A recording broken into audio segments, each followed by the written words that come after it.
আসসালামু আলাইকুম। অল্প খোসা ফেলে এভাবে পিঠ কেটে নেওয়া পটল ভাজা আমার কিন্তু খুব পছন্দের।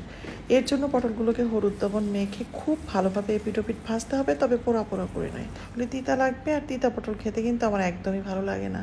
তো পটলটাকে খুব ভালোভাবে কিন্তু আমি ভেজে নিয়েছি, তবে পুরি নাই।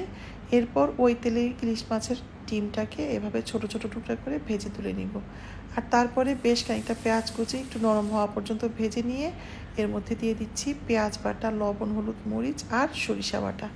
এবার অল্প পানি দিয়ে এই মশলাটাকে খুব ভালোভাবে কিন্তু ভুনতে হবে, কষাতে হবে, মজাতে হবে। মানে একদম মজিয়ে নিয়ে তার মধ্যে দিয়ে দিচ্ছি মাছের ডিমটা। এবার আঁচ কমিয়ে এটাকেও খুব ভালোভাবে মশলার মধ্যে ভুনা ভুনা করে নিয়ে দিয়ে দিচ্ছি ভেজে রাখা পটলটা। আর কিচ্ছু না, শুধু খালি শুকিয়ে নিতে হবে। যতটুকু ভেজা ভেজা ভাব আছে পটলের মধ্যে, এটা শুধু শুকিয়ে নিতে হবে। তো আমি কাঁচামরিচ দিয়ে এটাকে কিছুক্ষণ চুলায় রেখে নেড়ে চেড়ে পুরোপুরি শুকিয়ে নিয়েছি। তো এভাবে খেয়ে দেখবেন, আশা করি ভালো লাগবে।